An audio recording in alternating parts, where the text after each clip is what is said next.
Nobody needs Ash Williams anymore. Has the very symbol of the Evil Dead become toxic for the franchise? Seriously, movies with Bruce Campbell in the lead have consistently earned less at the box office than films without him, and the series Ash vs. Evil Dead was cancelled because of low ratings. So, why does this keep happening? In this video, I'll walk you through the making of every film in this cult horror franchise. Explain why fans fell in love with it, trace its long road to success through failures and controversies, break down the details of its world, and cover every appearance of the Evil Dead across movies, TV shows, video games, and comic books. Hi, this is 11 Slate and the ultimate history of Evil Dead. The Evil Dead owes its very existence to two really likable guys, Sam Raimi and Bruce Campbell. They had been friends since they were kids and had already shot a bunch of amateur short films together, most of them comedies. At first, they were just messing around in front of the camera for fun, but little by little, their hobby started turning into something more serious. Soon, Sam's brothers, Ivan and Ted Raimi, joined the crew. Screenwriter Scott Spiegel transferred to the same school where Bruce and Sam studied. Actress Ellen Sandweiss became part of their circle too. And Ivan Raimi's college roommate happened to be Robert Tappert, who would later become a producer. That is how, without any formal casting or big studio involvement, just friendship and shared enthusiasm, the team behind the first film came together. The very group that would go on to launch a cult horror franchise. One day, Sam Raimi shot a very intense scene for another short film and got hooked on the horror genre. Together with Bruce Campbell, he drove around to countless drive-in theaters, watching tons of low-budget horror movies to figure out how they worked. Eventually, they came up with two simple rules. First, keep the pace fast. Once the scares start, do not slow down. And second, the bloodier it gets, the more fun the audience has. Raimi and Campbell were not just watching the movies, they were watching the crowd. They paid close attention to which moments made people jump, laugh, or scream the loudest. The team was excited and ready to get to work, but there was one big problem. They had no money to make a full-length movie, so they decided to focus on a short film first and used it as kind of a demo to show potential investors. And that is how a small project with the very simple title, Within the Woods, came to life. Every horror franchise has its own engine, something at the core that sets it apart from the crowd and keeps the story within certain boundaries. For Paranormal Activity, it's the found footage style and ghosts. For Saw, it's the brutal realism of the traps and a fast-moving plot full of twists. A Nightmare on Elm Street runs on creative, slightly surreal kills and the sheer charisma of Freddy. The Evil Dead found two key parts of its engine right there in this short film: the theme of possession and the directing style of Sam Raimi. Yes, this is one of those rare cases where the talent of one specific person carries the entire movie. His unusual approach to camera angles stands out right away. From the very beginning, you notice the handheld camera moving behind the characters. It feels like we're seeing through the eyes of an invisible creature with bad intentions. That trick would later become the signature style of the Evil Dead. The characters are running from something. They do not even understand what it is. The audience watches from the monster's point of view, caught between fear and anticipation. A simple technique, but a very effective one. The picture quality of the short film is far from perfect, but that's exactly how it has survived to this day, and honestly, that is part of its charm. The setup is very simple. The main characters arrive at a country house, but something about the place feels wrong. Just imagine one of the Raimi family members standing off camera pushing those swings to make them move. When you're trying to scare people without a budget, you get creative. The main characters are named Bruce, played by Bruce Campbell, Ellen, played by Ellen Sandweiss, our final girl, Scott, played by Scott Spiegel, and Shelley, played by Mary Valenti. That naming pattern gets broken pretty quickly. Ash Williams does not exist yet, and Bruce here is just a quiet guy with glasses. No tough guy attitude, no hero pose. Give me some sugar, baby. Sam Raimi and his friends decided that he should stay front and center on screen, and they were absolutely right. That impressive chin of his would drive more than a few fans crazy in years to come. In fact, his memoir is literally called If Chins Could Kill, and the follow-up is Hail to the Chin. The guy clearly knows his strongest feature. But in this short film, the famous chin does not stand out much, because Bruce is the one who becomes possessed by the spirit of an Indian burial ground. Yes, there is no Book of the Dead yet. So, why have a picnic on an Indian burial ground? As Bruce says, we're not going to violate any graves. And then the very first thing he does is violate a grave. What is it? It's an old Indian dagger. God, it's in perfect shape. But hold on, this is not even the dumbest way to summon evil spirits. Just trust me on that. How'd you get in there? After that, the story becomes pretty straightforward. Bruce chases Ellen, everyone else dies, and the more blood, the better. With Within the Woods, Sam Raimi establishes many of the techniques he would keep using throughout his career. Bruce even loses a hand, and it will not be the last time that happens. In the end, Ellen goes insane, and the spirit from the burial ground moves into Scott's body. Even with the rough quality, you can clearly see the director's talent. He refuses to shoot a static scene of people unpacking groceries at the beginning. Instead, the camera glides along the table. Through this simple shot, the audience learns about the character's habits and personalities. It's a clever way to build character without dialogue. Unfortunately, because of the poor condition in which the short film survived, it's hard to fully appreciate all of its strengths. But even through the heavy visual noise, the practical effects still look very good. To Sam Raimi's surprise, he had just turned 19 when filming wrapped in 1978. The movie started screening before midnight showings of the Rocky Horror Picture Show. Only in one theater, but that was already a big win. Audiences responded well enough, and the Raimi team began pitching the project to investors. In the end, they managed to raise about $375,000. Bruce Campbell made a major contribution himself by mortgaging his own property. This group of friends truly believed in each other, in Raimi's talent, in Campbell's chin, and in the unique mix of comedy and horror they wanted to create. Shortly after turning 20, the young director began shooting a film called The Book of the Dead, which the world would come to know as The Evil Dead. So the setup of the new movie is pretty familiar. 5 college kids head out to a cabin in the woods in Tennessee to have a good time. But here comes the surprise. It turns out that this very cabin once belonged to a scientist who had been studying an ancient Sumerian book of the dead called Naturum de Monto. Yes, that's what it was called for now. Ashley Williams, that is the name of Campbell's character this time, plays back an audio recording of an incantation and ends up summoning the Deadites. And this is where we should slow down for a second, because what we're dealing with here is not your typical movie with the word dead in the title. Deadites have nothing to do with zombies. These are spirits trapped in another dimension, desperate to break free and reclaim the earth they once ruled. They can possess people, both the dead and the living. Exactly how they choose their victims is not entirely clear. Sometimes the main rule seems to be anyone but Ash. Although they can take over him too, just not for long. For example, the first person to become possessed is the hero's sister, Cheryl, played by the already familiar Ellen Sandweiss. This happens after one of the most disturbing scenes in the movie, the infamous tree harassment moment. And then boom, there it is, the very first Deadite, floating in the air with an ugly face and those pale, lifeless eyes. They absolutely love dramatic entrances and over-the-top behavior. 2 spades, jack of diamonds, jack of clubs! One thing you definitely should not try to do while watching The Evil Dead is figure out the logic behind the Deadites. Their sadistic sense of humor, their desire to toy with their victims. That is probably Raimi's way of making the dead feel strangely alive.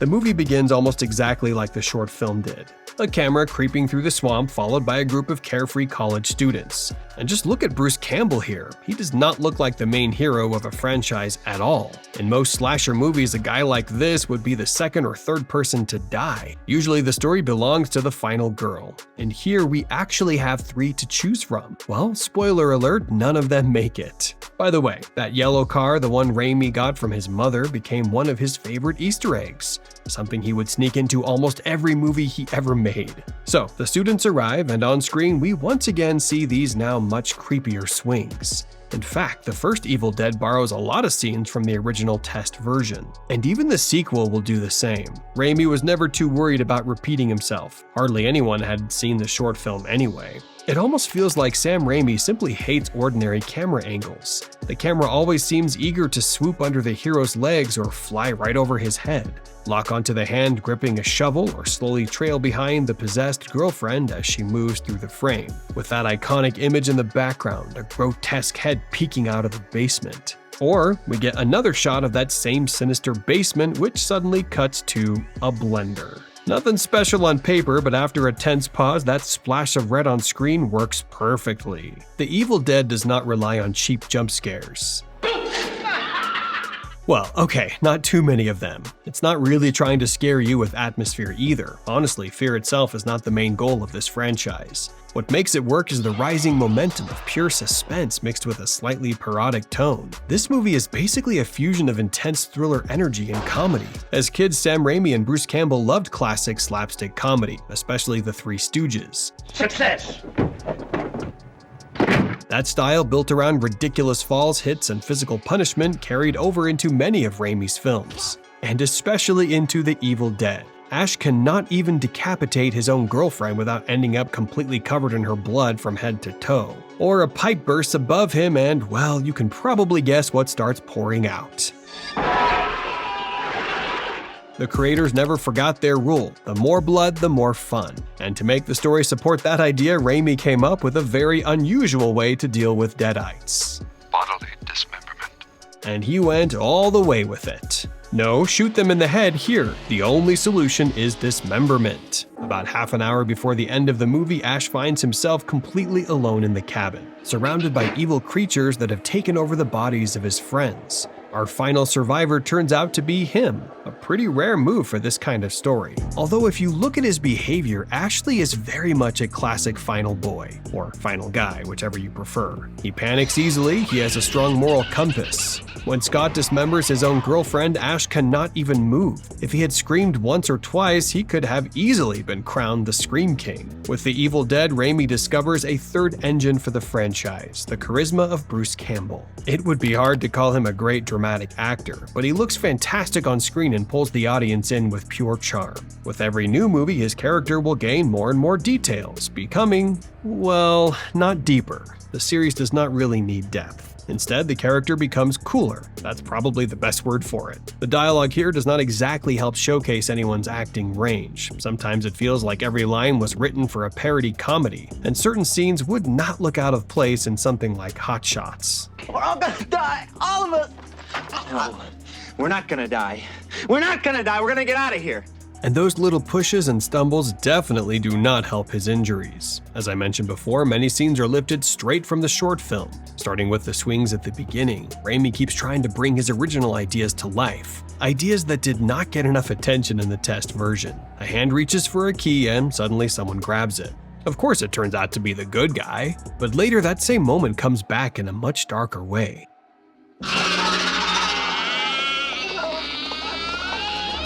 Right after another callback to the starting game from earlier in the film. At the beginning, Ash pretended to be asleep while Linda tried to catch him in the act. Now the Deadite inside his girlfriend decides to have a little fun. Following the hand-grabbing scene, Sam Raimi throws in several more nasty moments, the graphic cutting off of a Deadite's hand, or the fingers being smashed while blocking the door. This is also a good time to mention another member of what people often call the Sam Raimi film family, special effects artist Tom Sullivan, who joined the team almost by accident. His girlfriend happened to study at the same university as the young filmmakers, and their shared love of stop-motion animation and creative practical effects brought them together.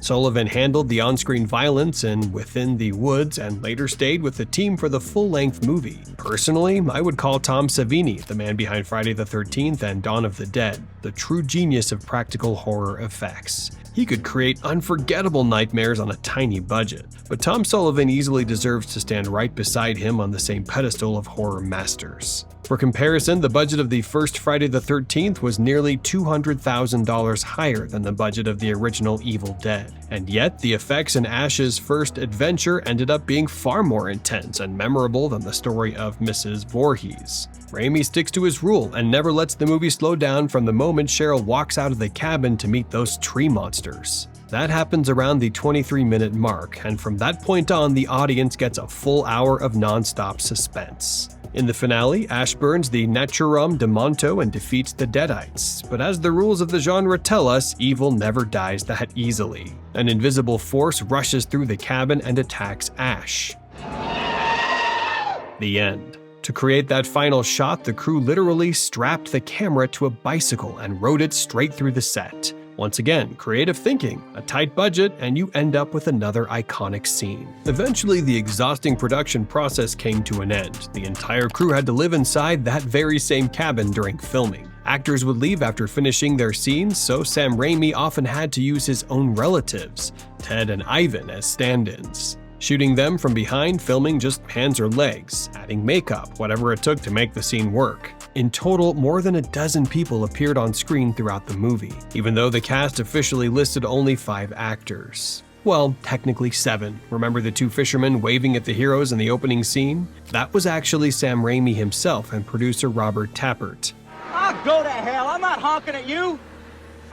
During the editing process, Sam Raimi met a young assistant editor who helped assemble many of the scenes. His name was Joel Cohen. Yes, the same Joel Cohen from the famous directing duo. So before making his own movies, Cohen actually worked on The Evil Dead. That's just one of those fun little film history facts. When you talk about a cult movie, you always want to get to the part where audiences go crazy for it, and the film makes tens of millions of dollars on a shoestring budget. But unfortunately, that does not always happen. The movie was finished, but no one wanted to distribute it. Local screenings went well, but that was not enough. Sam Raimi started going from distributor to distributor, personally showing them the film and hoping someone would take a chance on it. But nothing worked. Then one producer named Irvin Shapiro finally saw potential in the project. Years earlier, he had helped promote George Romero's Night of the Living Dead.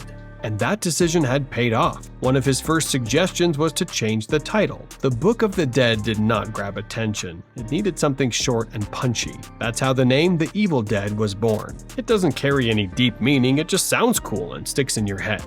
After that, Shapiro arranged a screening of Raimi's film at the 1982 Cannes Film Festival. Not in the main competition, of course, but still a huge event. In fact, Cannes would later help make the sequel possible, but we'll get to that soon enough. 2 years after the film's release, Shapiro managed to sell the distribution rights to New Line Cinema. The movie earned around $3 million domestically and roughly the same amount internationally. From a statistical point of view, that is not exactly a blockbuster breakthrough. But for a group of young friends who had chased their dream, it was a real victory. The film became a cult classic, widely loved within a very dedicated niche audience, and even appears on screen in the first A Nightmare on Elm Street, where Heather watches it on TV. Pop culture gained a brand new icon, Ash, the blood-soaked hero in a blue shirt, holding a bright red chainsaw. Not attached to his hand yet, but we're getting there. And of course the image of the Deadites, those nasty giggling monsters that seem almost impossible to kill. And let us not forget the cabin in the woods itself, a setting that would become a favorite location for countless future horror films. I'm not saying this idea did not exist before, but The Evil Dead burned itself into people's memories much more vividly, and many filmmakers have been inspired by it ever since. Sam Raimi introduced himself to the world and moved on to new projects, including the dark comedy Crime Wave, written with his new friends, the Coen brothers. The next return of the Deadites would not happen until 1987. Raimi's new movie did not take off. Critics and audiences did not respond to it the way he had hoped. So he decided to go back to basics and make the continuation of Ash's story he had already been thinking about during the first film. But once again, the same problem came up: money. And the person who helped solve that problem was someone who had seen The Evil Dead in Cannes, was blown away by it, and wrote a glowing review that brought much more attention to this wildly creative horror film. That person was Stephen King. The king of horror brought in the well-known producer Dino De Laurentiis, who already had a deal with him for adaptations of his works. De Laurentiis had actually spoken with Sam Raimi before, because he had offered him the chance to direct a film version of Stephen King's Thinner, but the director of The Evil Dead had other plans. And now fate brought them together again. Sam Raimi wanted to make the next chapter in Ash's story funnier and more adventurous. He wanted to send him into the Middle Ages and throw him against a much larger army of Deadites. But De Laurentiis did not want to take that kind of risk and gave him one condition: the sequel had to stay as close as possible to the original movie. And that's exactly what happened. Evil Dead 2 is not just a sequel, it is what people now call a requel, a mix of sequel and remake. The movie opens with a quick retelling of the first film, but Raimi did not have the rights to use footage from the original. because now he was working with a different production company. So the recap had to be reshot with a few new details added to support the story this time around. To save money, they removed every character except Ash and his girlfriend Linda. Then it's back to the basics: the necklace gift, the possession, the shovel decapitation, and the camera rushing spirit scene. For a long time after the movie came out, Bruce Campbell joked that Raimi had smashed him in the face while filming that scene by riding straight into him at full speed. Later it turned out that Campbell and Raimi were just messing around. The bicycle camera story sounded great, of course, but in reality, both in the first and second film, the evil spirit was just Sam Raimi running with the camera strapped to his head. So, after about 7 minutes of recap, the actual sequel begins. The Deadite gets into Ash, but sunlight drives the evil out, even though earlier evil had no problem getting into Ash in broad daylight. And from there, Bruce Campbell takes over the movie completely. For the next half hour, it's basically just him on screen, with only brief cutaways to the new characters. The backstory also gives us a new name for the Book of the Dead, the Necronomicon Ex Mortis, which is clearly a nod to H.P. Lovecraft, who had used the name Necronomicon in his own stories. In the world of Evil Dead, the Necronomicon was written in the time of the Sumerians on pages made of human skin, using blood as ink. Just like in the first film, it contains the secrets of the Deadites, ways to summon them for whoever might need that, and ways to destroy them. Even though the book was destroyed in the first movie, the new recap quietly removes that detail, which turns the hunt for the Necronomicon into one of the main storylines in many Evil Dead entries going forward. Now back to Bruce Campbell. Here he adds another strange talent to his resume. Let's call it face acting turned up to 11. Campbell uses what feels like every muscle in his face to sell fear, panic, and rage. Ash Williams takes another step toward his final form. In Evil Dead 2, he becomes a real symbol of rough-edged masculinity, confident, self-sacrificing, and full of sharp one-liners. Swallow this. In the third film, well, we'll get there soon. Come to Papa. While Professor Nobi's daughter heads toward the cabin carrying new pages from the Book of the Dead, Ash, all alone, goes through absolute hell. And then he gets a small but very serious enemy, his own hand. Son of a... Linda's severed head bites Ash on the wrist and his hand turns into a mini Deadite. To this day, it's still not entirely clear how possession works in this series. But one thing is absolutely certain: Ash fighting his own hand is pure cinematic chaos in the best possible way.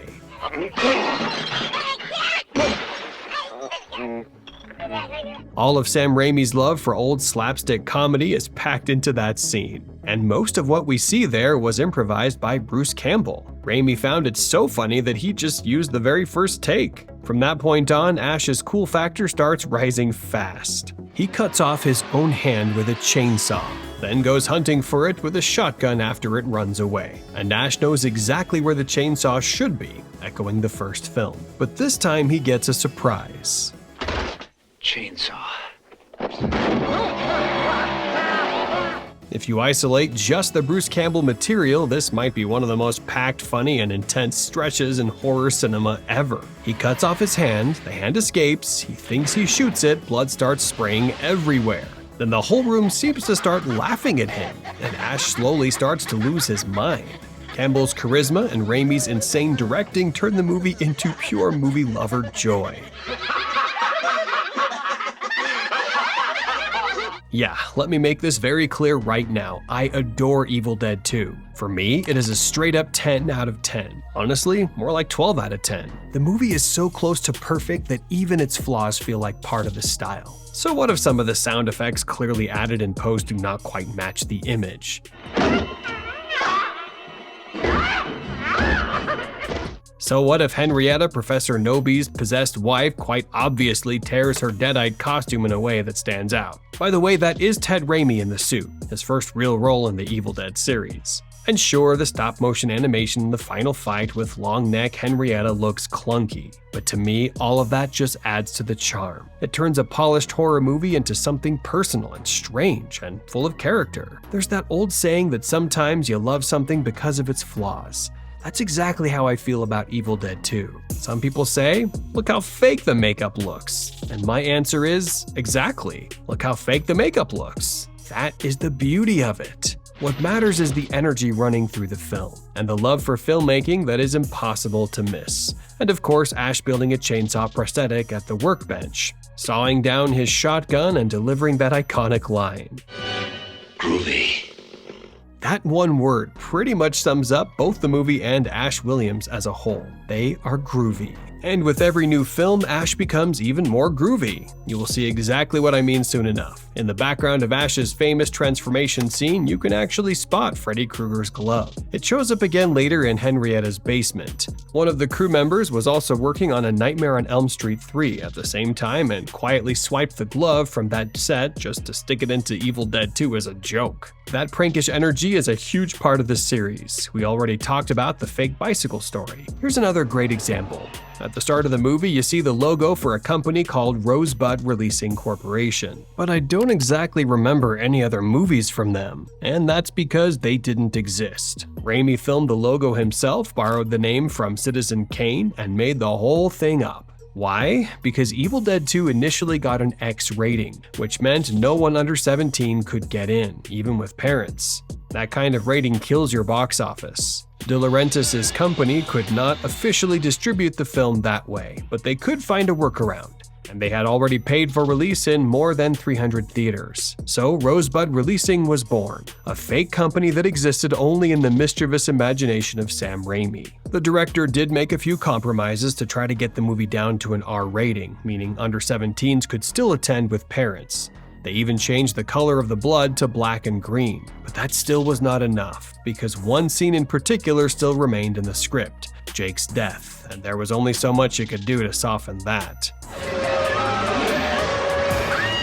By the way, Jake's original injury, the accidental stabbing and then getting battered by the door, also comes straight from within the woods. Apparently, almost 10 years later, Raimi suddenly remembered that scene and decided to use it again. So, by the end of the film, the whole new cast is dead. Jake, the random local guy, and his girlfriend, Bobby Jo, who comes dangerously close to repeating Cheryl's fate from the first movie. Ed, the boyfriend of Professor Noby's daughter, is doomed too. And even Annie, who could have become another final girl, ends up dying at Ash's hand. And yes, I mean that literally. A Deadite gets into Ash too, but somehow he forces it out through the power of love? The rules of fighting monsters in this series are either extremely vague or weirdly literal. And in the finale, we finally get to see what the demon looks like. The one that has been chasing everyone invisibly all this time. Pretty creepy. Ash even goes gray from the shock. Those are the new lore elements Evil Dead 2 adds, and there will be a lot more to come. In the ending, Ash is thrown back to the year 1300,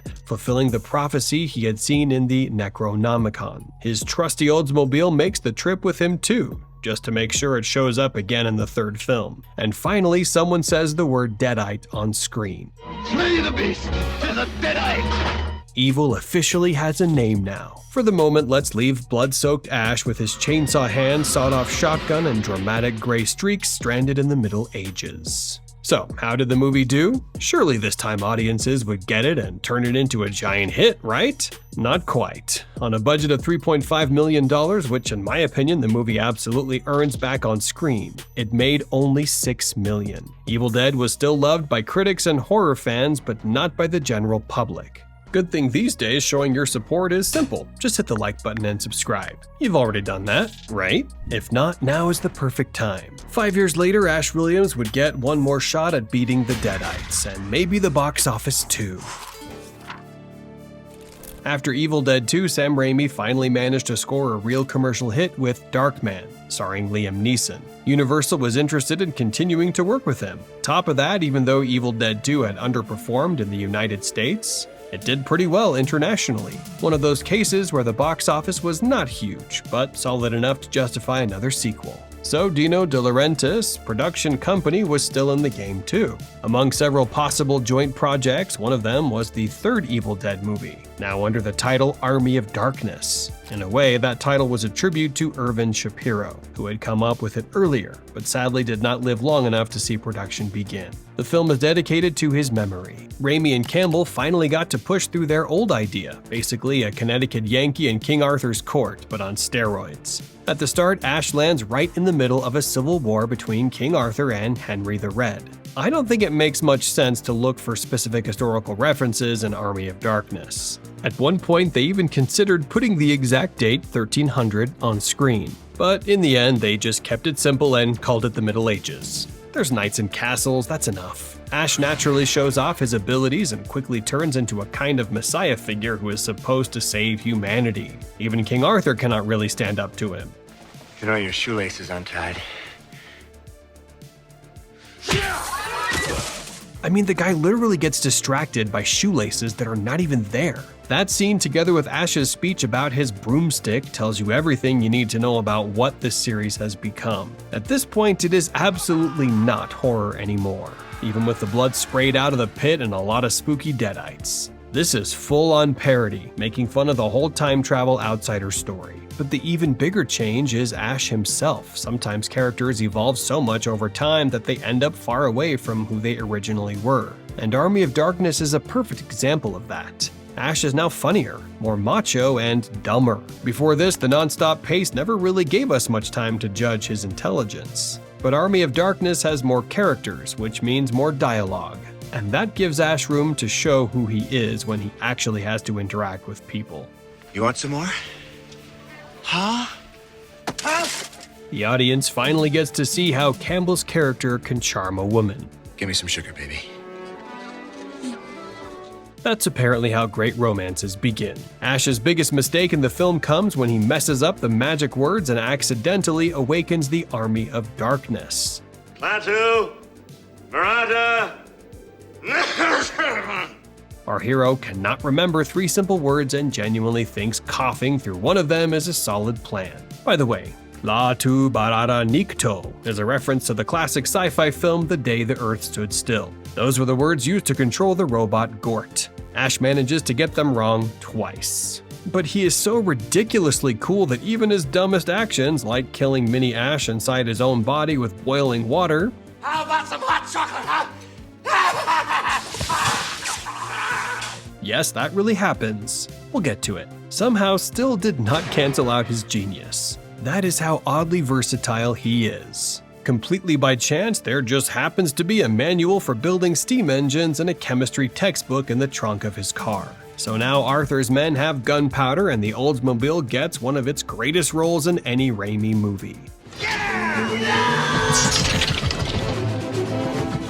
Army of Darkness basically has 3 main parts. Ash adapting to the Middle Ages, his journey to retrieve the Necronomicon, and then the Battle of Helm's Deep. I mean, come on, some of it really does feel that way. Who's with me? You can count on my steel. His sword by his side. And my axe. And while the first section is only starting to sketch out the movie's total absurdity, by around the 25-minute mark it fully turns into a string of hilarious comedy set pieces. Before heading out on his quest, Ash dramatically kills a witch Deadite.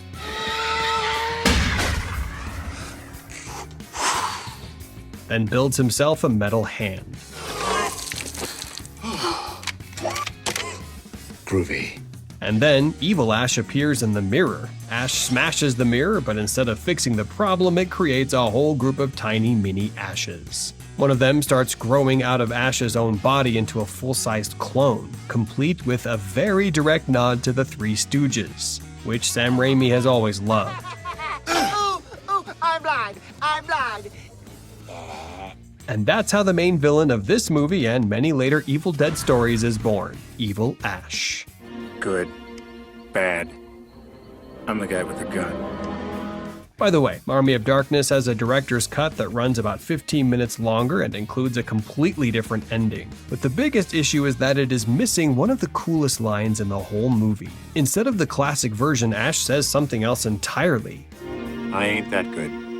A very strange replacement. In the end, we get a big battle for Arthur's castle. And just when it looks like all is lost, Henry the Red rides in from the east at sunrise like Gandalf showing up in the Two Towers. And that's basically the victory. Evil Ash goes off flying off with a bag of gunpowder, and Sheila, Ash's new love interest, is cured of the Deadite influence. Apparently getting stabbed in the stomach with a spear helped. Again, the rules in this universe are extremely flexible. The battle itself features all kinds of undead enemies, regular skeletons, extras in costume, and stop-motion monsters in the style of classic adventure movies like The Seventh Voyage of Sinbad, or Jason and the Argonauts. In terms of effects, Army of Darkness is even more exaggerated and deliberately cartoonish than the earlier films. Sometimes the imperfections are very obvious. Just look at how the two mini Ashes force the real Ash to open his mouth.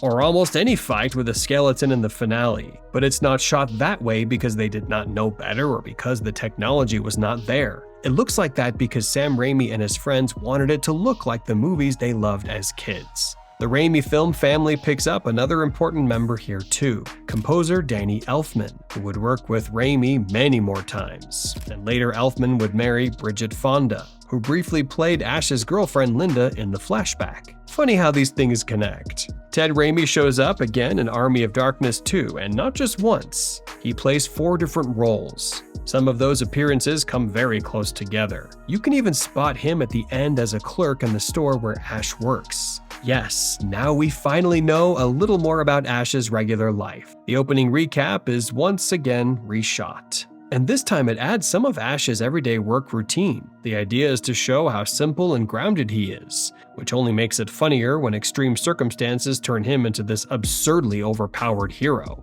At first, Sam Raimi wanted the movie to end with Ash once again messing up the magic and waking up in a ruined future version of London. The plan was for a 4th film to be set in a post-apocalyptic world, with Ash leading an army of cyborgs against the Deadites. But the studio did not like that ending, and test audiences reacted coldly too. It was too dark and too grim, so they reshot it and gave the movie a cooler, more upbeat ending, where Ash fights a Deadite in his home store, S-Mart. He kisses the girl and delivers the iconic line, Hail to the king, baby.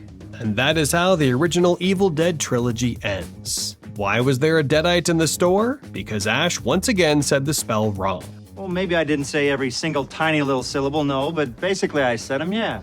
Army of Darkness is easy to criticize for being lightweight and all over the place. A lot of the story works by rules that are very far from traditional dramatic logic. But the movie has a very high entertainment factor and a deep comedy streak. Was that what people wanted from a sequel to a bloody cabin in the woods horror film? Well, if you came to it after the very funny second movie, then probably yes. The box office once again was decent. The creative team kept working on other projects, sometimes together, sometimes separately. Sam Raimi would go on to help create the TV shows Hercules, The Legendary Journeys of Xena, Warrior Princess. Ted Raimi and Bruce Campbell both ended up with roles there, of course. Robert Tapert kept producing and later even married Xena herself, Lucy Lawless, another addition to the extended film family. And of course, Sam Raimi would eventually direct one of the most famous superhero trilogies ever made. And just a little small sneak peek for you, very soon I'm going to talk about absolutely every screen version of Spider-Man. Movies, shows, animation, literally everything. So subscribe if you don't want to miss that one. But back to the Deadites.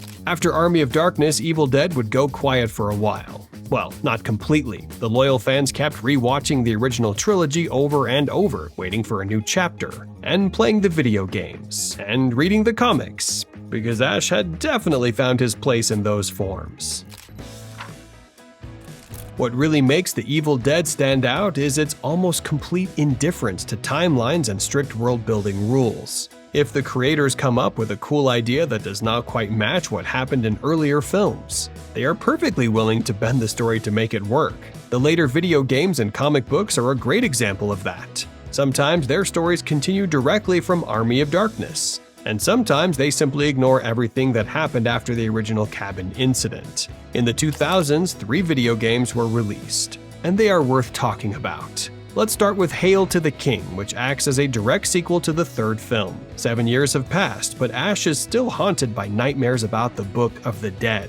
He travels with his new girlfriend, Jenny, back to Professor Noby's cabin, where, you guessed it, his still living hand plays the tape with the incantation, and the nightmare starts all over again. From there we get time travel, the return of evil Ash, and a finale set in an alternate reality where the Book of the Dead is being sold in regular stores. In the sequel to that game, titled A Fistful of Broomstick, Ash tells his story to a man of Asian appearance. Somewhere between the games, Jenny gets hit by a bus and the alternate reality plotline is quietly forgotten. Instead, one of Professor Nobi's colleagues makes the brilliant decision to read the Necronomicon live on a television talk show. Once again, Deadites flood the scene, this time in Ash's hometown of Dearborn. And in the final twist, we learn that the mysterious listener is actually the Emperor of Japan from the time of the Mongol invasion, and he did not understand a single word of Ash's story because he does not speak English. The real charm of these games is simple. Bruce Campbell always returns to voice Ash, because without that voice, the character just does not work.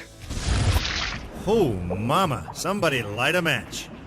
The third game, titled Regeneration, changes the timeline once again. In this version, Ash never traveled to the past at all. Instead, he ended up in a mental hospital somewhere in the middle of the events of Evil Dead 2. And naturally, the head doctor decides it would be a great idea to summon Deadites. Helping Ash this time is a half-human, half-Deadite companion, the result of experiments by the local mad scientist. Voiced, of course, by Ted Raimi. The game ends in the traditional way. The characters get sucked into a portal and that is it. Where they end up, we never find out. The comic books take Ash's adventures to an even more extreme level. It all begins with Ash once again messing up the magic words and accidentally returning to the day before the original horror in the cabin begins. Following him into the future is the same wise man from Army of Darkness, the one played on screen by Ian Abercrombie. His mission is to grab the Necronomicon, still sitting in the cabin, and return it to the place where it was originally written. From there, the comic book storyline quickly goes completely off the rails in the best possible way. It starts with simple time travel and the unstoppable evil Ash.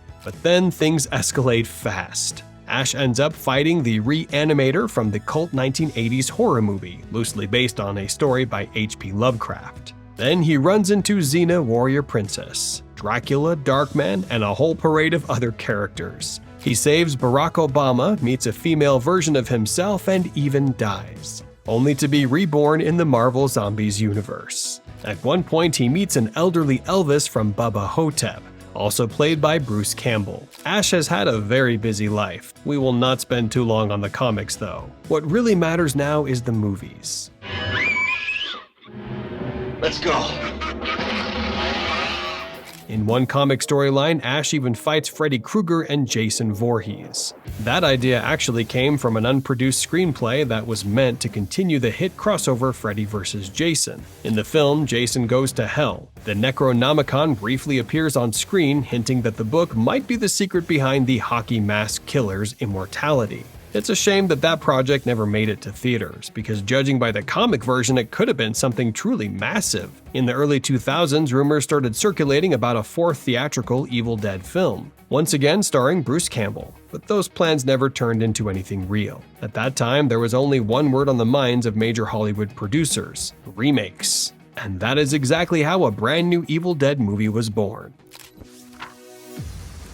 The idea to remake the cult classic showed up almost 10 years before the movie actually premiered. At first, the plan was to stay very close to the original, including finding a new actor to play Ash. Bruce Campbell was strongly against that. In his opinion, the original Ash still had plenty of stories left to tell. There were even rumors that Ashton Kutcher and Marlon Wayans were among the casting favorites. Campbell's protest made perfect sense. He finally calmed down when he was assured that the remake would focus on completely new characters. His career had become so tightly tied to that role that he even made a movie called My Name is Bruce. He produced it himself, and of course he played himself. In the story, Bruce Campbell is invited to a remote town to deal with undead creatures, because on screen he always makes it look so easy. Damn it! We're surrounded! The Chinese demon Guan Di turns out to not be fiction after all, and Bruce has to pull himself together and fight back. Or maybe it is fiction. What the fuck is that? It's Guan Di. You mean the son of a bitch is real? Retreat! The movie constantly breaks the fourth wall and plays with the idea of reality versus performance. Ash's former wife is played by the familiar Ellen Sandweiss, and naturally Ted Raimi pops up in several roles as well. The film is not perfect, but it is definitely watchable, especially if you are a Campbell fan. In a way, that was the closest thing to Ash that Bruce Campbell would deliver until 2015. Back to the remake.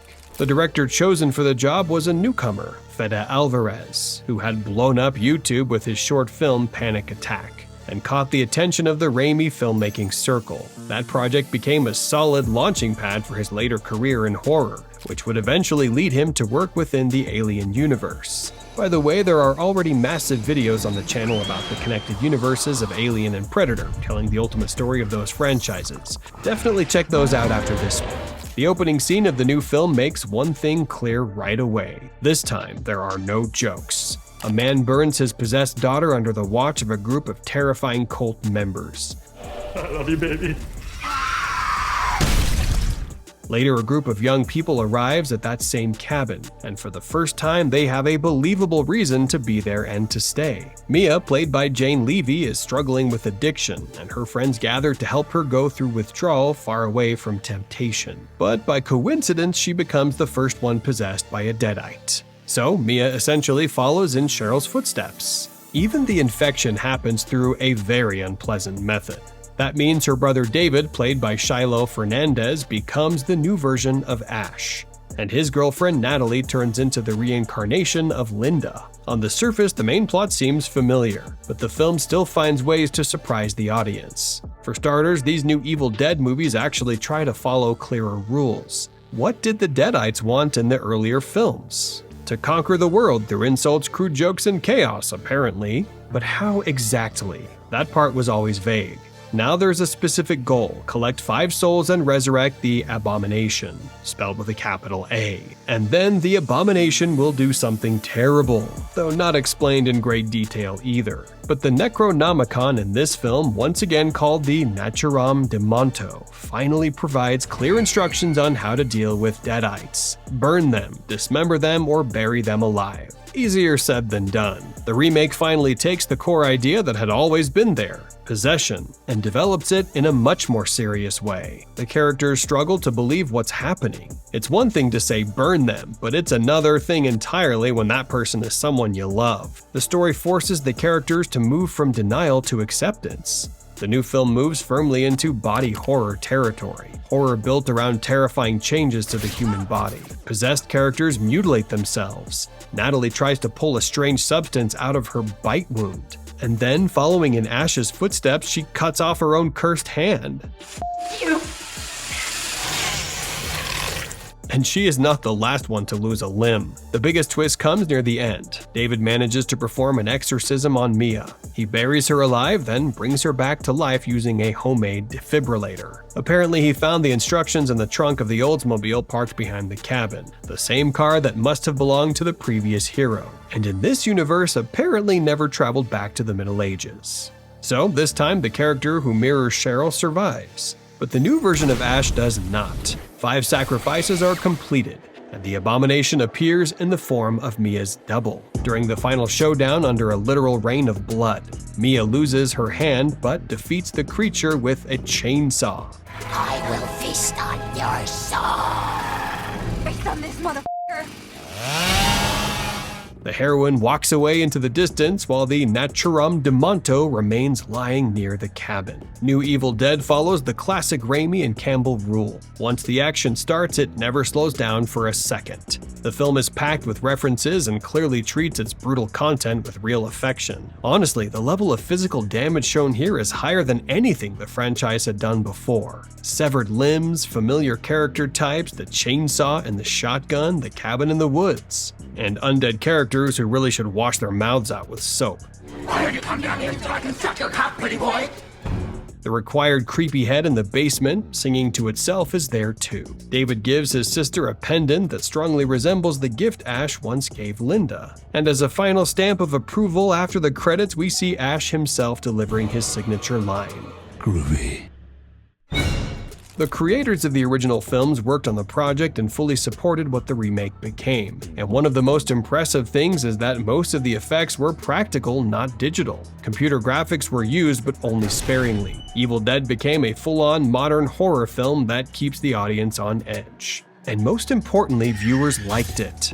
The movie earned 5 times its $17 million budget. Critics responded positively as well. But the most interesting part is this: the box office hit arrived without Sam Raimi and Bruce Campbell, the very engines that powered the original trilogy. The Evil Dead remake is a rare example of a franchise being reborn, combining respect for the original story with new ideas that genuinely connected with modern audiences. The 5th film would confirm that success. Ash Williams, without even realizing it, had stepped away from the spotlight years earlier. But there would still be one more attempt to prove that a hero with a chainsaw hand could capture audiences again. Sam Raimi actually had a whole list of ideas for the future of the series. He stated that the new film was not just a remake, but a fully canonical chapter in the story. The plan included Army of Darkness 2 and another Evil Dead 2. Yes, it gets confusing. The original 1981 film is called The Evil Dead, while the remake is simply Evil Dead. The 1987 sequel is titled Evil Dead 2 without the, so logically the next sequel would be called The Evil Dead 2. The idea was to release one movie continuing Ash's story and another following Mia's new adventures, and eventually an epic crossover bringing together the reckless old hero and the terrifying new heroine. How exactly those stories would connect is a tough question, and one we may never get a clear answer to. For example, the characters might try to burn the Book of the Dead and discover that it cannot be destroyed by fire. That would suggest that Ash never truly destroyed the book in the first film, neatly tying the timeline together and explaining why the Necronomicon keeps returning. Or maybe there are multiple books of the dead, with a few clever story tweaks, parallel universes, time paradoxes, alternate timelines. You can justify almost any inconsistency. According to Sam Raimi, so much material was written for future stories that the script would have run nearly 5 hours long, which led to a different idea: send Ash Williams somewhere with a lot more time to tell his story, to television. So the Raimi filmmaking family goes back to what they know best. Everyone is here again. Ted, Ivan, and Robert Tappert serve as producers on the new series for the Starz network. Bruce Campbell returns to the lead role. Tappert's wife, Lucy Lawless, gets one of the major parts. By the way, I somehow still have not mentioned the franchise's main composer, Joseph LaDuca, who also followed Raimi from project to project for decades. And of course, he's here too. I will admit, it is genuinely impressive and even a little heartwarming to see how this group keeps moving forward together on the same creative path. Sam Raimi personally directs the pilot episode, and expectations are sky high. So, what is the setup this time? Ash is now over 50. In the world of the series, after returning from the past, life went on without major problems. He lives quietly in his trailer and works at a supermarket. In his free time, he hits on women in bars and tells them he lost his hand while saving a child from a train. But I do like to honor it every year by getting blackout drunk. Care to join me? Ash's personality has become even more unbearable. He is sexist, sometimes crude, sometimes insensitive, but deep down there is still a small spark of selflessness in him. Good to be back. How does it feel?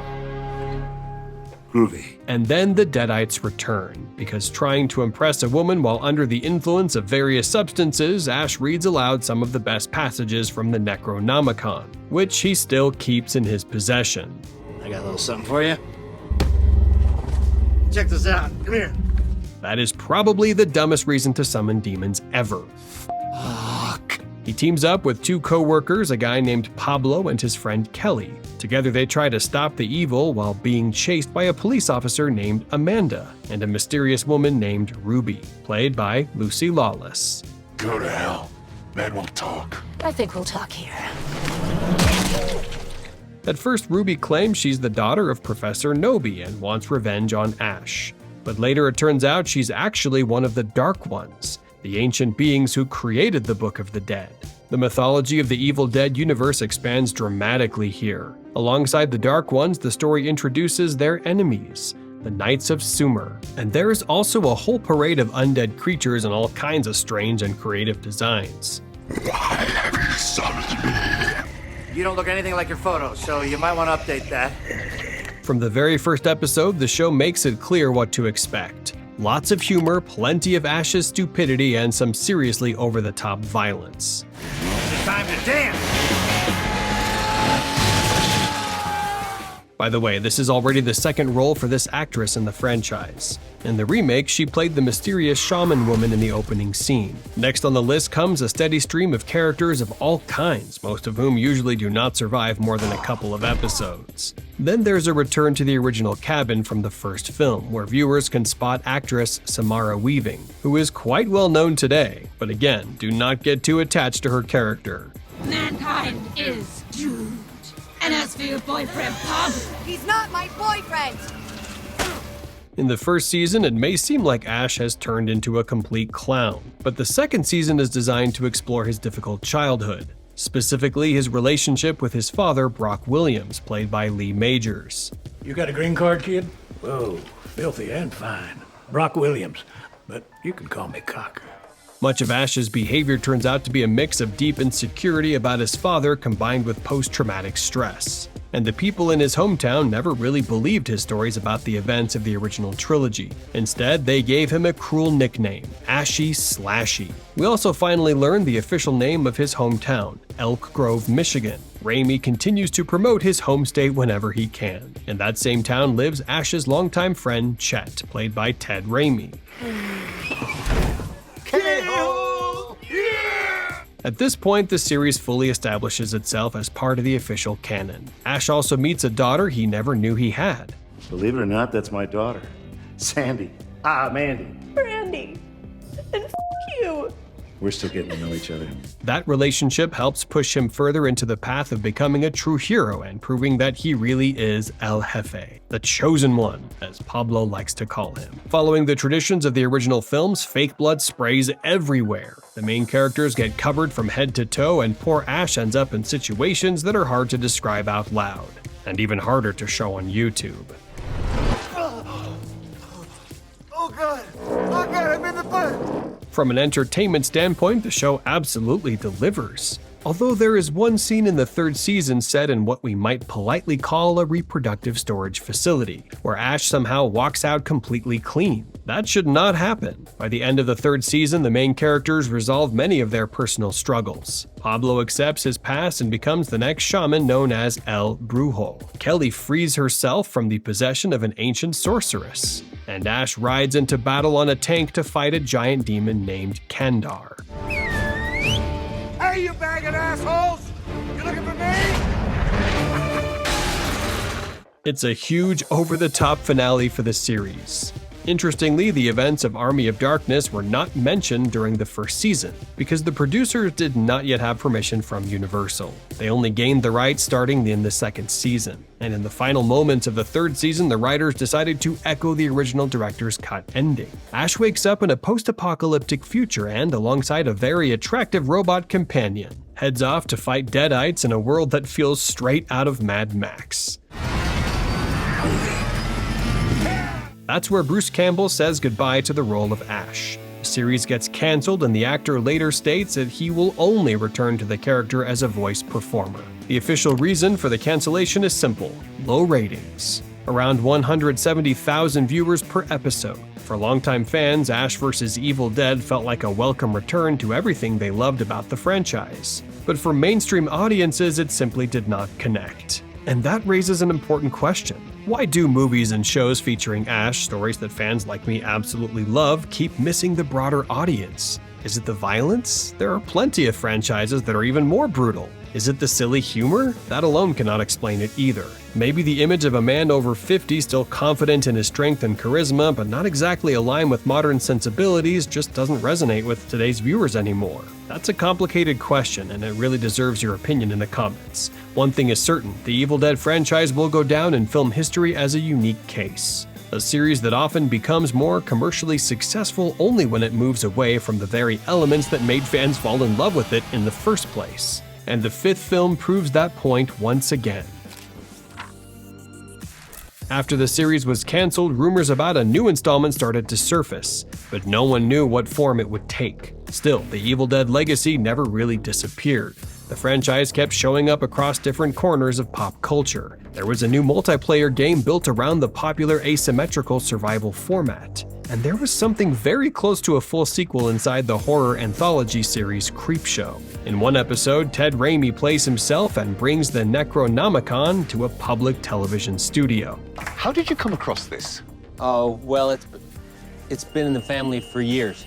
From there, everything goes exactly the way you'd expect. He becomes a Deadite, and a group of TV hosts suddenly has to fight off the undead. The episode includes the classic flying camera shots and a heavy dose of nostalgia. Even the puppet is named Henrietta, just like Professor Novi's wife. The episode was directed by Greg Nicotero, another special effects expert who has worked with Sam Raimi many times. Remember that famous scene from the second film? The head in that shot was literally worn on Nicotero's arm. And there is another unexpected appearance of Evil Dead in pop culture. A musical. Because what could be better than your favorite story told with songs? Honestly, I can't think of anything. Many critics compare this wild stage show to the legendary Rocky Horror Picture Show, which became an icon of campy musical theater. And interestingly enough, Raimi's early short film Within the Woods was once screened before showings of that very movie, a perfect full circle moment worthy of its own story.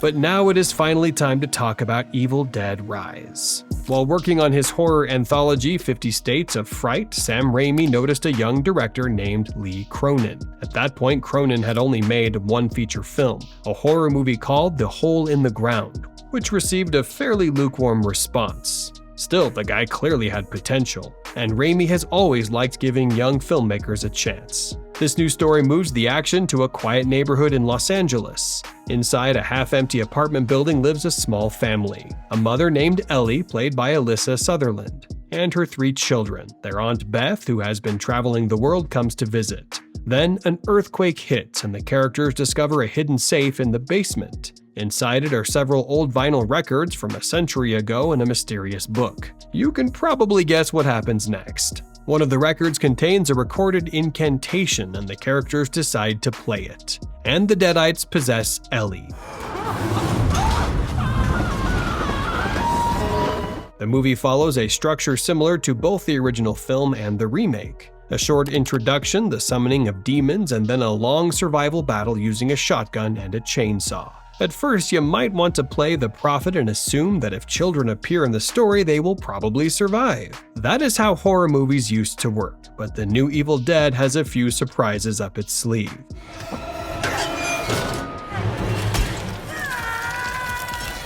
First of all, the story confirms something important. The Book of the Dead does not exist in a single copy. There are 3 of them. One belongs to the original trilogy, another to the remake, and a third appears here.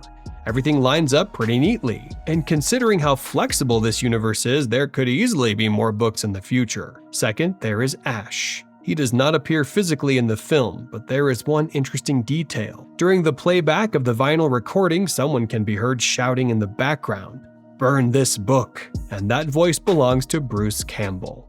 Brilliant! It's called the Book of the Dead for a reason! I seek to look at this book for the good of man!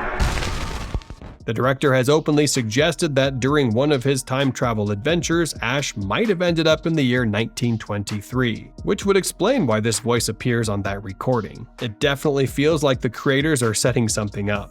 Most likely, they're preparing to expand the universe even further. The new film continues to explore the theme of possession in a very effective way. The result feels a bit like The Exorcist, but with much more aggressive demons. Special praise really should go to Alyssa Sutherland. Over the years, she has played all kinds of roles. Glamorous women, supporting wives, horror victims. But here she delivers something truly memorable. As a possessed mother, she is absolutely terrifying. The way she threatens her own children, crawls across the ceiling, and moves with animal-like energy is impossible to forget. She was frustrating to watch in the series Vikings, but here she is genuinely impressive. I will swallow your soul.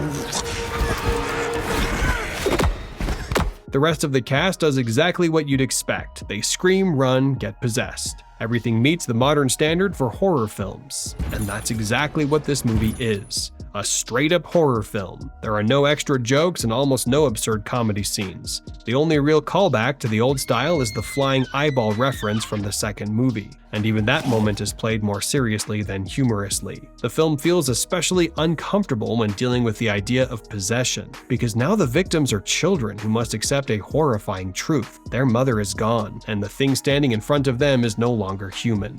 We can be a big, happy family again.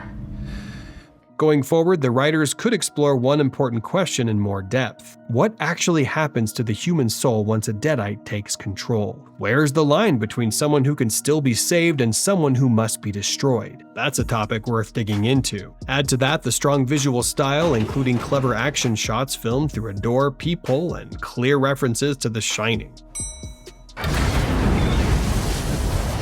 At this point, the direction of the franchise is obvious. Uncomfortable possession, extreme violence, polished visuals, and a darker tone have become the new engine driving the series. The slapstick humor of Raimi and the straightforward bravado of Campbell are slowly fading from the franchise's identity. Now the series is telling a different kind of story, and the box office numbers prove that the shift is working. The film earned around $150 million worldwide on a budget of less than $20 million. Originally, the movie was supposed to premiere on HBO Max, but test screenings were so enthusiastic that Warner Brothers decided to release it in theaters instead, and that gamble paid off. Interestingly, the production was handled by New Line Cinema, the same company that distributed the very first film decades ago. Today it operates as a subsidiary of Warner Brothers. Bruce Campbell remains officially retired from the role, although that could always change. For now, the creators no longer need to focus on bringing Ash back. They continue building the franchise around its new formula. The movie ends exactly where it began, after the now famous flying camera shot recreated using a modern drone. The undefeated Deadites begin their march across the planet. A sequel feels inevitable.